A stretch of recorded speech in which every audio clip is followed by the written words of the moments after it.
지난 시간에 우리가 그 유다의 배반에 대해서 우리가 말씀 나눴어요. 유다가 예수님을 어떻게 배반했다고요? 유다가 예수님을 배반한 게 뭐였어요? 유다의 개인적 욕심을 위해서가 아닙니다. 성경을 다시 한번 잘 살펴보세요. 유다가 개인적인 욕심으로 자기 혼자 잘 되자고 예수를 팔아넘긴 게 아니었어요. 그럼 뭐예요? 유다에게 명분이 있었다는 거죠. 어떤 명분이었습니까? 나라와 민족을 위한다는 명분과 그리고 그것을 통해서 예수님을 더욱더 돋보이게 하고 싶다는 욕심이 있다라는 거죠. 바꿔 얘기한다면 지금 우리도 어떤 명분만 있다면 예수님을 충분히 팔아넘길 수 있는 사람들이라는 거예요.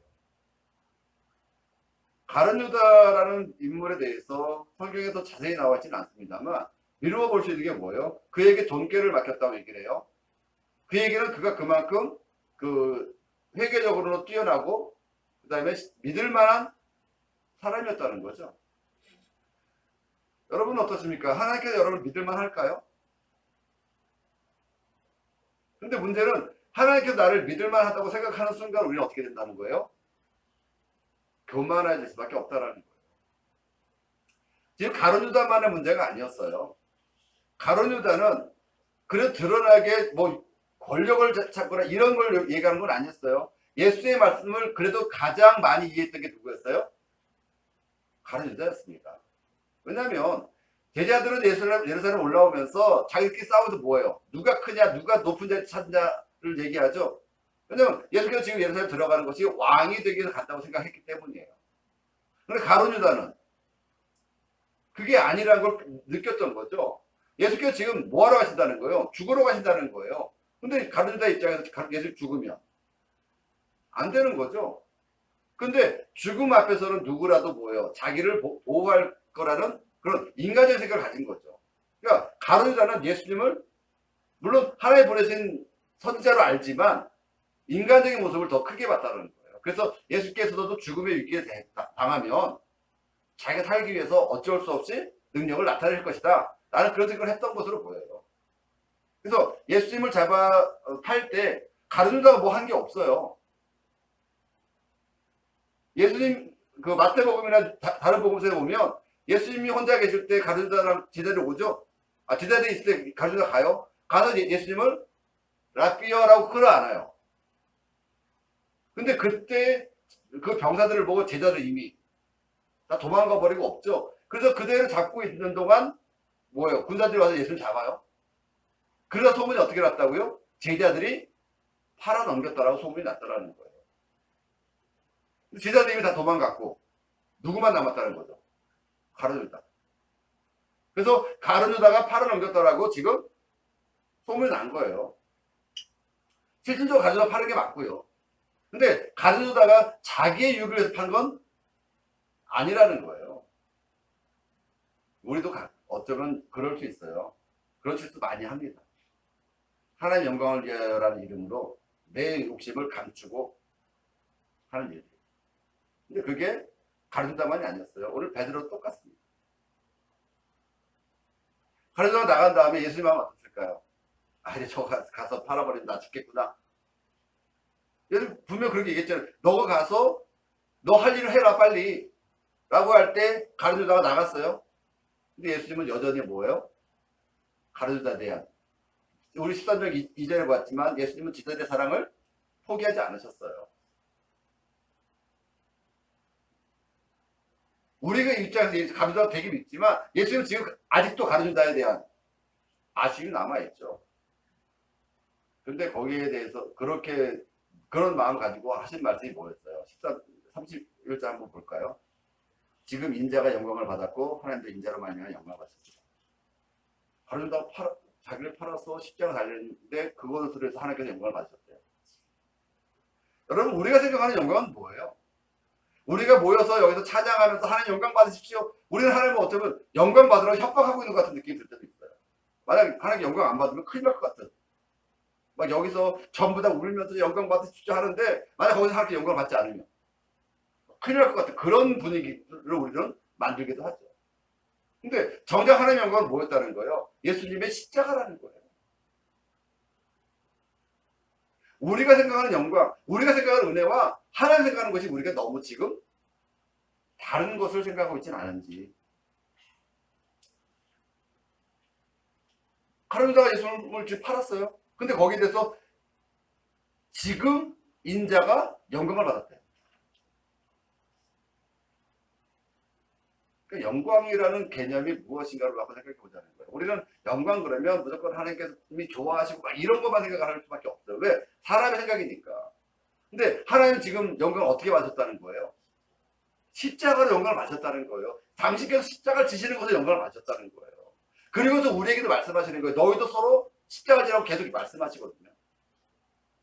근데 우리는 모여서 예배하고 찬양하고 하나님께 뭔가 하면 하나님께 영광 받을 거라고 생각을 해요. 근데 그 자리에 제가 볼 때는 우리의 흥분한 마음 외에는 아무것도 없어요. 그리고 하나님께 영광 받으시는 것을 통해서 뭐예요? 내가 좋아지기를 원하고 있어요. 근데 하나님의 영광은 결국 뭘 통해서 이루어진다고요? 나의 희생. 그러니까 여러분이 지금 하나님께 영광 돌린다는 말을 하고 싶으시다면 여러분은 어떻게 하셔야 한다는 거예요? 십자가를 지셔야 한다는 거예요. 여러분이 희생하셔야 한다는 거예요. 그냥 말로만 찬양으로만 우리가 예배로만 하나님께 영광을 돌리는 게 아니라 우리의 삶 자체로 하나님께 영광을 돌릴 수 있어야 한다는 거예요. 근데 그 삶이라는 게 뭐예요? 결국 희생하고 나눠주고 봉사하는 삶밖에 없다는 거예요. 예수님 앞에 하나님께 어떤 게 영광이 될 수 있을까요? 여러분 우리가 지금 생각하는 영광이 과연 하나님께 어떤 의미가 있을까요? 우리가 예배하고 찬양하고 기도하고 하는 그 모든 것들이 하나님께 어떤 영광이 있을까요?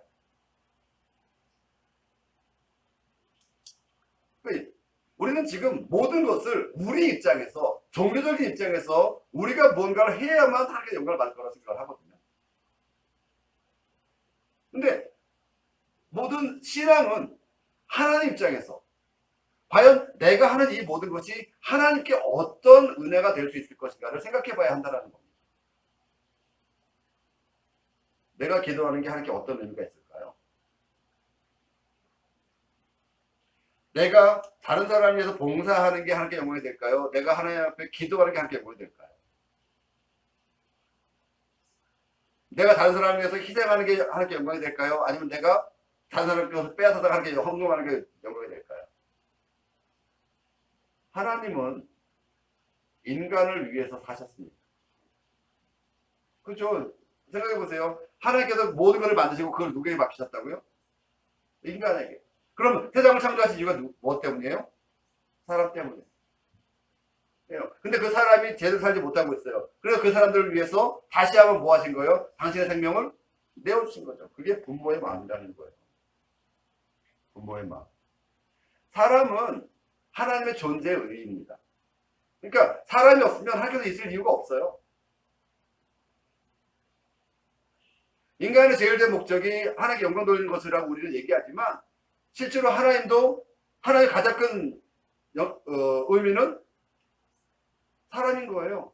부모가 자식을 위해서 자기의 모든 걸 아끼고 내어줄 수 있는 것처럼 하나님도 역시 우리를 위해서 아낌없이 내어주십니다. 그러니까 부모의 그 마음이 바로 하나님의 마음이라는 거예요. 그게 십자가였잖아요.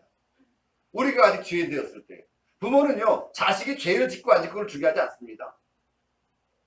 자식이 죄를 짓거나 나쁜 짓을 하거나 그건 나한테 중요하지 않아요. 그 자식이 살 수 있느냐 없느냐가 제일 중요하죠.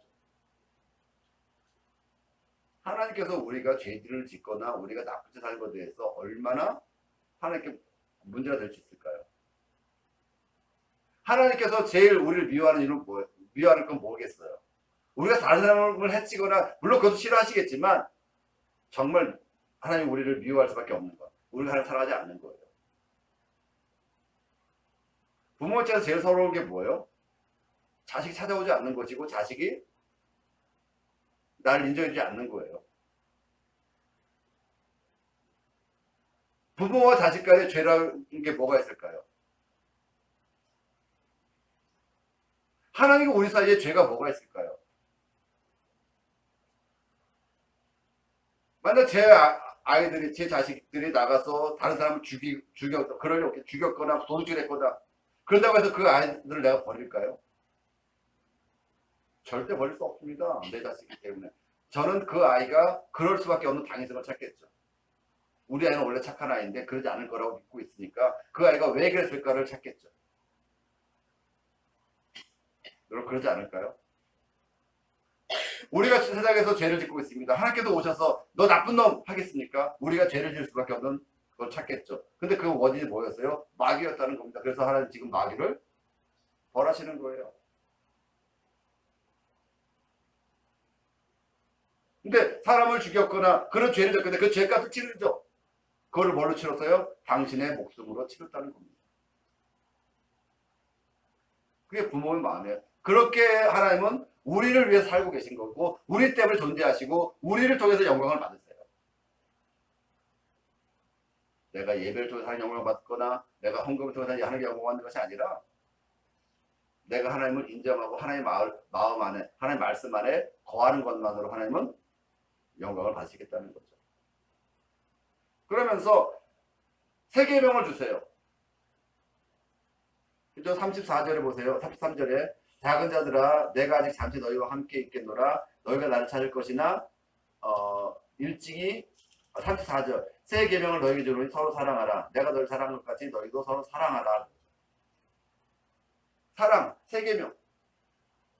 요한복음 지금 이 말이 언제 시기가 언제냐면 성만찬이 끝난 다음에 아직 끝나진 않았어요. 가르다가 예수를 팔고 나갔고 이제 그 다음에 성만찬을 마무리하면서 마지막 계명을 주세요. 다른 복음서에는 뭐라고 되어 있어요? 너희가 이 성찬을 기념하여 너희가 서로 이것을 행하고 그죠? 그래서 우리 성찬식을 해요. 근데 요한복음에서는 그런 얘기가 없지. 성만찬 마지막에 무슨 말씀하세요? 너희가 서로 사랑하라. 이것이 너희에게 주는 새 계명이라고 말씀하고 있어요. 그리고 덧붙인 말씀이 뭐예요? 너희가 서로 사랑하면 세상 사람들이 내 제자인 줄 알리라. 그러니까 내가 나가서 예수 믿습니다. 나 교회 다닙니다. 나 하나님 다닙니다. 할 게 아니라 너희가 서로 사랑하면 세상 사람들이 알 거라는 거죠. 기독교인들끼리 서로 사랑하면 우리가 교회 다닌다고 안 해도 세상 사람들은 알 거라는 거예요. 예수님의 제자인 거. 요한복음 이제 14장 이후에 예수의 세 편의 설교가 나옵니다. 근데 그런 것들이 뭐냐면 너희가 세상에 왜 거할 것이며 거기서 어떻게 살 것이며 하나님께서 너희를 위해서 무엇을 할 것인가에 대한 세 편의 설교가 나와요. 그 전에 먼저 계명을 주죠. 뭐예요? 사랑하라는 겁니다. 여러분 우리가 성경을 짜면 사랑이라는 게 나온다고 얘기하는데 정작 그 사랑에 대해서 우리는 너무 모르는 거 아닐까 싶어요. 우리 그 사랑을 오직 대상을 하나님께로만 제한해 놓고 이웃 사랑하는 것에 대해서는 우리 너무 인색하지 않냐는 거죠. 이웃 사랑에 대해서. 여러분 우리가 사랑해야 되는 사람 분명 하나님 맞습니다. 근데 그 하나님이 사람의 형상을 입고 우리 옆에 와 계세요. 그럼 여러분 사랑할 대상은 누구라는 거예요? 여러분의 이웃이라는 거예요. 여러분과 함께하는 그 사람들. 그래서 그 사람들 사랑하면 사람들이 그러겠죠. 야, 너 왜 그렇게 사냐? 나는 하나님 자녀이라는 거죠. 그렇게 서로 사랑하면 너희가 내 제자인 줄 알리라는 거예요. 그래서 그거를 보여준 게 뭐였어요? 이 말씀 하시기 전에 예수께서 뭐 하셨어요? 제자들의 발을 씻어주셨죠? 내 스승과 선생으로서 그죠? 너희의 발을 씻어주니 너희도 서로 이같이 하라. 그러니까 다른 복음서에 나와 있는 성찬식을 하는 것보다 지금 요한복음에는 너희가 기념해야 될 게 뭐라는 거예요? 서로 발을 씻어주라는 거죠? 여러분 지금 와서 여러분 세족식 해가지고 다른 사람 발 씻어주는 게 문제가 아니라 그런 마음으로 서로를 위하고 살으라라는 얘기가 세족식이나 성찬식에 포함되어 있다는 거죠.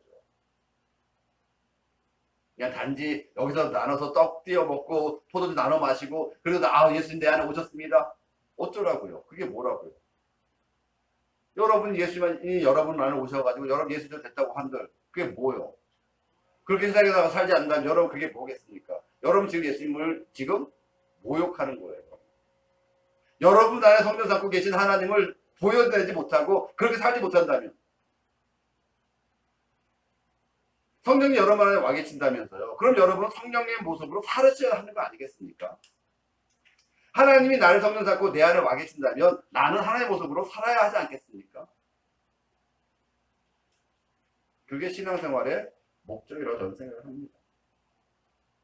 구약성경을 다시 한번 보세요. 구약성경에서도 하나님을 섬기라고 얘기하지만 그 하나님 섬기는 것의 대상이 항상 누구였어요? 가난한 자들이었단 말입니다. 이웃이었다는 거예요. 보여주는 선교였어요. 이스라엘인들이 가나안에 들어갔을 때 가나안 7부족에 둘러싸여 있었습니다. 근데 거기서 그들이 어떻게 살아요? 가나안 7부족도 전부 다 군대가 있죠. 근데 이스라엘에게는 군대가 없습니다. 거기 빈부의 격차도 없죠. 신분의 차이도 없습니다. 누구에게나 평등한 삶을 살고 있어요.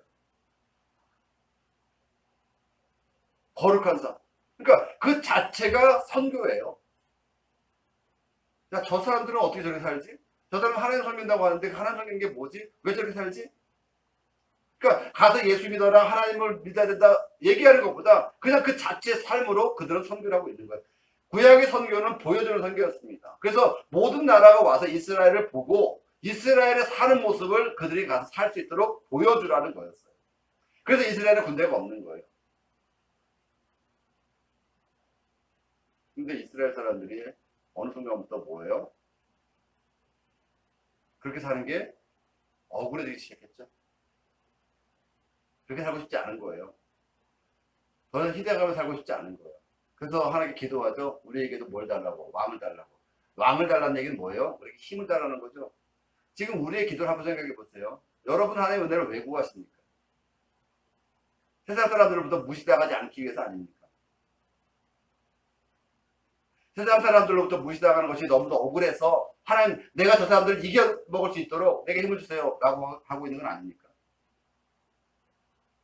바꿔 얘기하면 하나님의 영광이라는 이름으로 내 욕심을 지금 감추고 있는 것, 이게 가룟 유다의 마음이 아직도 모든 사람들에게 있다라는 겁니다. 가룟 유다가 그것을 드러냈을 뿐이고요.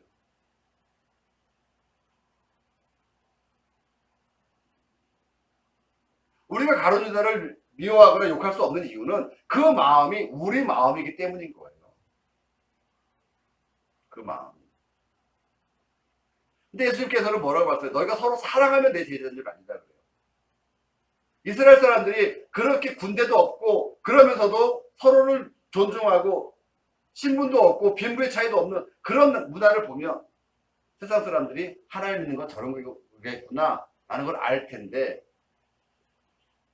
근데 인간적인 욕심에 그것을 잘 알기 어렵죠. 그러니까 오히려 핍박을 받으니까 참다가 핍박을 당하다 너무 힘든 거였어요. 사사기 10번의 그 압박을 이겨내기가 사실 쉬운 일은 아니었겠죠. 결국 그들 속에서 터진 거예요. 하나님은 우리가 이렇게 살면 안 되지 않습니까? 하나님 영광을 위해서 이렇게 살면 안 되지 않습니까? 우리에게도 왕을 주셔서 하나님의 이름이, 하나님의 영광이 나타나게 해주십시오. 그들이 왕을 구했던 이유는 하나님 영광을 위해서였습니다.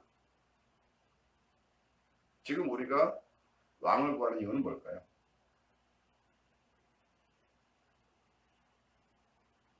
우리가 하나님 영광이라는 이름을 너무도 많이 외치고 있지만 정말 그 하나님 영광이 누굴 위해서일까요?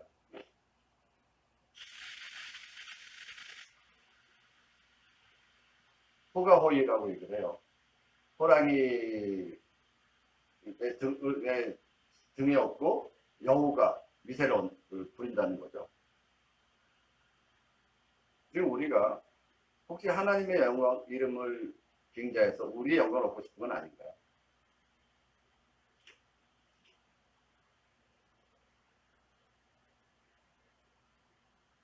한번 생각해 보시기 바랍니다.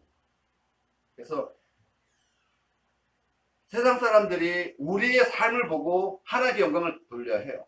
마태복음 5장 16절에 보면 너희의 선한 행실을 통하여 모든 사람이 하나님께 영광을 돌리게 하라고 얘기를 해요.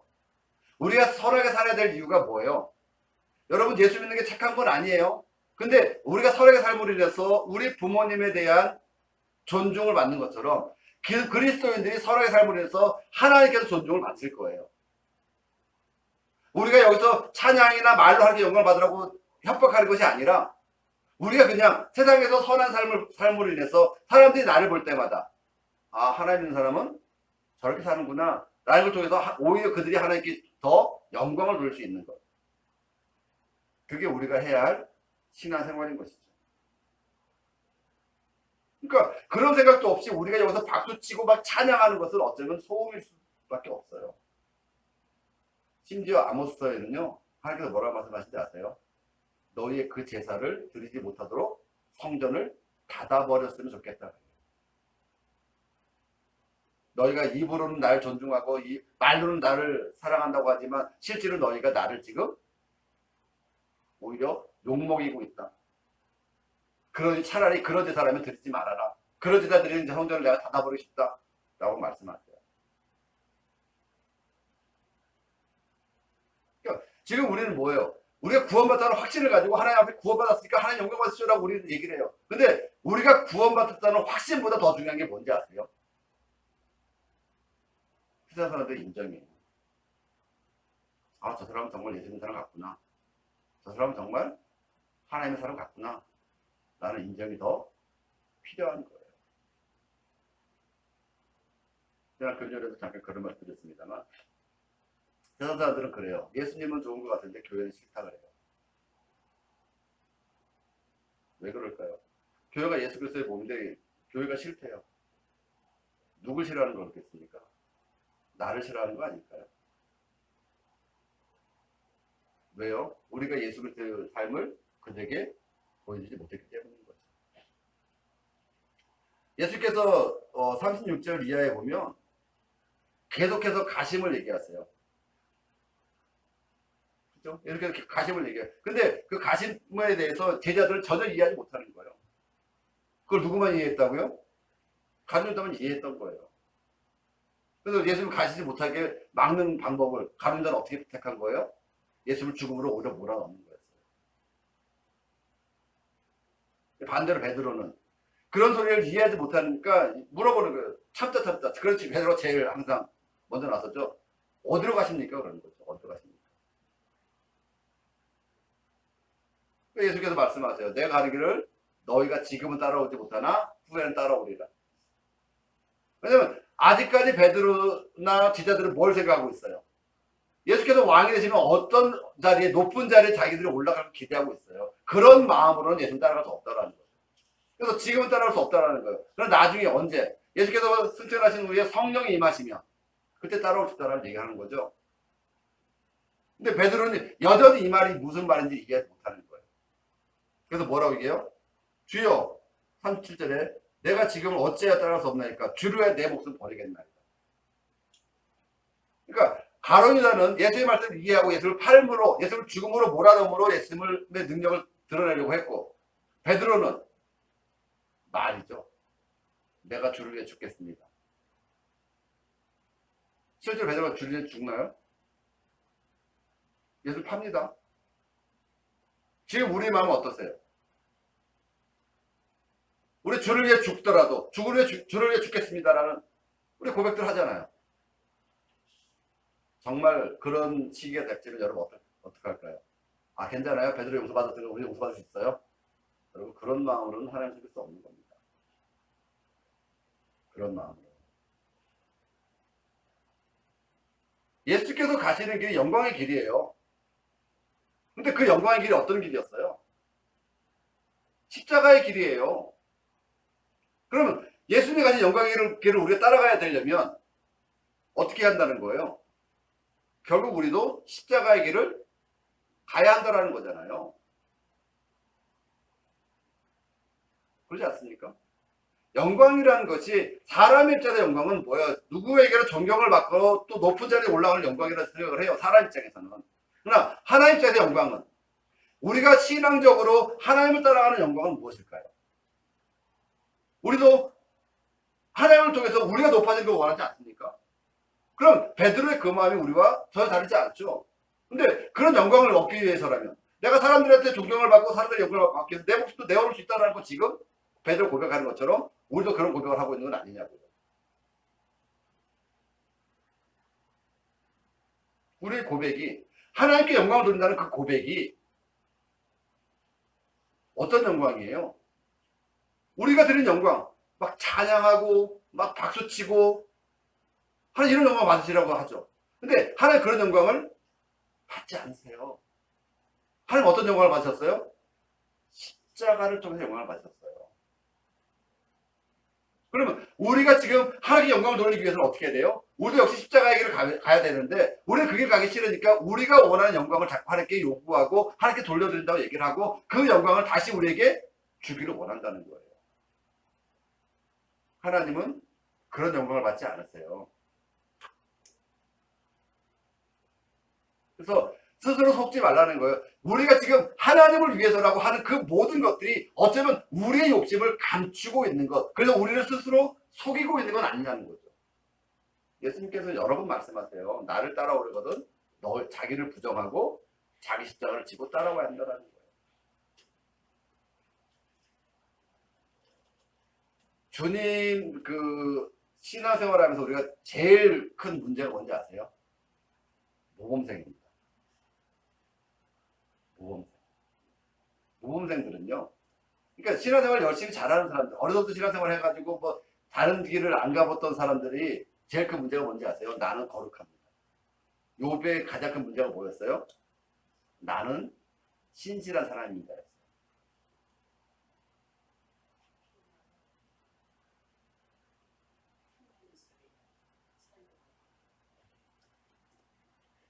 그러니까 세상에서 괜찮은 사람을 인식받고 내가 좋은 사람이라는 생각을 하고 있는 사람들이 자기를 부정하기가 제일 어려운 거예요. 왜? 나는 아직까지 잘못한 게 없거든요. 나는 부족한 게 없거든요. 나는 스스로 생각하기를 내가 잘못하는 게 없어요. 그러니까 나는 회개할 게 없어요. 라는 생각을 가진 모범생들이 가장 큰 문제예요. 모범생들이. 사도 바울이 왜 나는 죄인이다라고 고백했을까요? 왜 내가 죄인 중에 계시라고 고백할 수 있었을까요? 처음부터 그러진 않았죠. 사도 바울이 굉장히 훌륭한 사람이었잖아요. 예수님 만나기가 쉽지 않던 사람이에요. 모범생. 그러니까 베드로의 마음은 지금 뭐였어요? 베드로는 지금 정말 그런 거예요. 지금 당장 예수께서 죽으시다 나도 죽을 자신은 있어요. 지금은. 왜? 지금 예수 같이 있거든요. 여러분 지금 우리 생각 어때요? 우리가 신앙을 열심히 하시는 분들은 정말 그런 순간에 정말 예수가 같이 죽을 수도 있을 거예요. 근데 정작 예수님이 잡히던 시간은 어떻게 해요? 다 도망가고 없어져 버리고 마는 거죠. 그러니까 자기 부족이라는 건 뭐예요? 나는 할 수 없다, 나는 연약하다라는 생각을 통해서 예수님을 의지해야 되는데 우리도 알게 모르게 뭐예요? 우리 자기 긍정이죠. 나는 할 수 있어. 다른 사람은 다 저거 하도 나는 저거 하지 않을 거야. 다른 사람은 다 예수님 부인해도 나는 부인하지 않을 거야. 라는 자기 확신을 가지고 있다라는 거예요. 근데 그 자기 확신이 어떻게 돼요? 우리를 어쩌면 마귀에게 속게 만드는 거예요. 물론 우리가 구원받다는 확신이 되게 중요합니다. 그러나 구원받는 확신으로 우리가 구원받는 게 아니고 구원받은 자의 삶을 살아내야만 세상 사람들로부터 우리가 구원받다는 것을 인정받을 수 있어야만 하나님께도 인정받을 수 있다는 겁니다. 그래서 우리가 예수님의 이제 마지막 이제 성찬식을 마무리하면서 예수께서 서로 사랑하라는 말씀을 하신 이유가 무엇일까 한번 생각해 보세요. 그리고 가룟유다가 예수님을 왜 팔았을까를 생각해 보시고 베드로가 예수님을 왜 부인하게 됐을까를 한번 생각해 보세요. 생각이 다 달라요. 근데 그 목적은 다 뭐였어요? 나라와 민족을 위해서 하나님을 위해서였어요. 명분은 근데 우리가 손해보는 걸 우리가 조금이라도 손해보는 걸 참지 못하는 그런 이기적인 마음 때문에 결국은 또다시 예수님을 팔 수밖에 없는 그런 마음을 갖고 있지는 않은지 하나님께 영광 돌리는 게 무엇인지 다시 한번 생각해 보는 시간 되길 바랍니다.